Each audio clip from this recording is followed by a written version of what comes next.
আসসালামু আলাইকুম। এটা হচ্ছে একটি টপ লোডিং ওয়াশিং মেশিন। এই ওয়াশিং মেশিনটার কমপ্লেইনটা হচ্ছে আপনার প্রচণ্ড শব্দ হয়, বিশেষ করে স্পিনের সময় দেখা যায় শব্দটা হয়ে থাকে। তো দেখতেই পাচ্ছেন মেশিনটা অনেকটা ভাইব্রেশন করছে এবং এটা শব্দটাও হচ্ছে। তো এটা যখন স্পিন হয় তখন এরকম প্রবলেমটা হয়ে থাকে।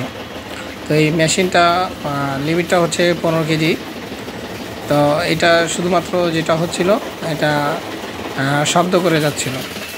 তো এই দরজাটা খুললাম, খোলার সাথে সাথে স্পিনটা অফ হয়ে গিয়েছে। তো এটার শব্দটা যে কারণে করে থাকে, তো এরকম অনেক সময় শব্দ হয়ে থাকে, অনেকেই খুঁজে পান না যে শব্দটা আসলে কোথা থেকে হয়। দেখা যায় মেকানিক্যাল বা গিয়ার বক্স সব কিছু ভালো থাকার পরেও আপনার শব্দটা খুঁজে পাচ্ছেন না বা শব্দটা হচ্ছে।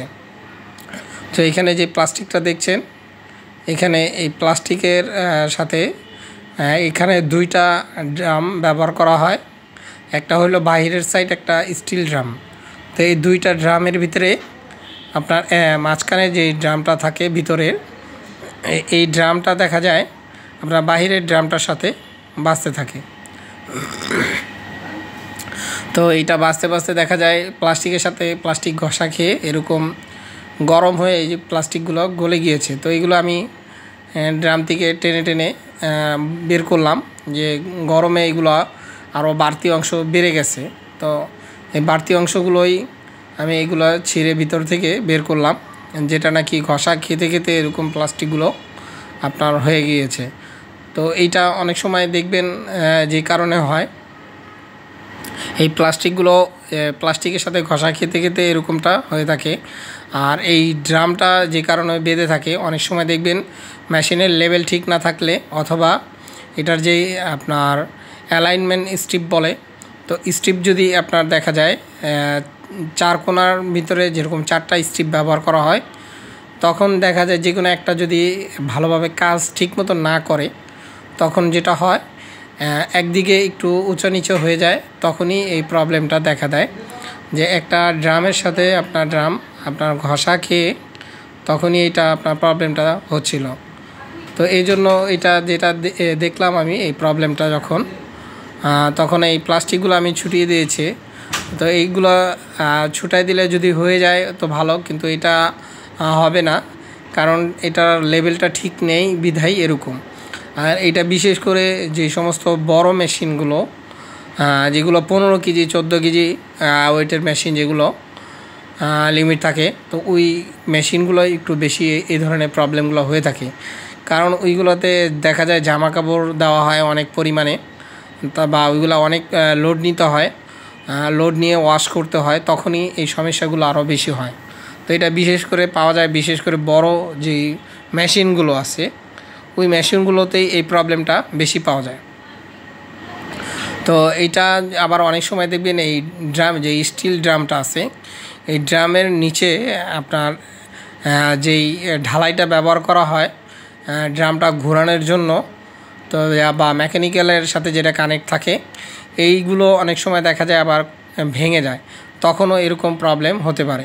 কিন্তু বেশিরভাগই আপনি যেটা পাবেন, অ্যালাইনমেন্ট স্ট্রিপটা যখন প্রবলেম হবে তখনই এরকম প্রবলেমগুলো হয়ে থাকে। অথবা আপনার মেশিন বসানোর যে লেভেলটা, এটাও যদি ঠিক না থাকে, সেক্ষেত্রেও কিন্তু আপনার এরকম শব্দটা হতে পারে। তো এরকম প্রবলেম যখন হবে, অবশ্যই এইটার যে অ্যালাইনমেন্ট স্ট্রিপগুলো আছে, এই স্ট্রিপগুলোকে আপনি অবশ্যই চেঞ্জ করে দিলে এই সমস্যাটা সমাধান হয়ে যাবে। আর যখন অ্যালাইনমেন্ট স্ট্রিপগুলো চেঞ্জ করা হয়, অবশ্যই এটা 4টাই স্ট্রিপ চেঞ্জ করতে হয়, কারণ একটা করলে দেখা যাচ্ছে আবার পরে অ্যাকুরেট হয় না।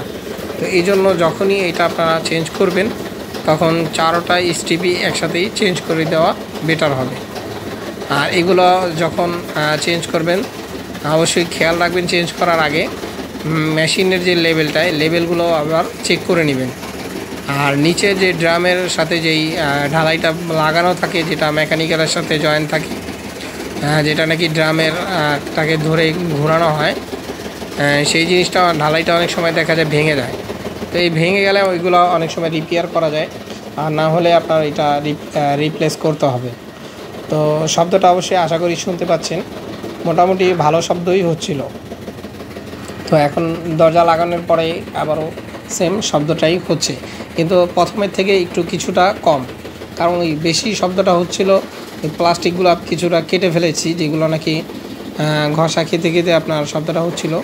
আপনি যদি খেয়াল করেন ডান দিকে দেখবেন যে এটা প্লাস্টিকটা অনেকটাই আপনার দেখা যায় আপনার ডানে বামে হচ্ছিল, কারণ এটা ঘুরলে এতটা ডান বাম হওয়ার কথা না।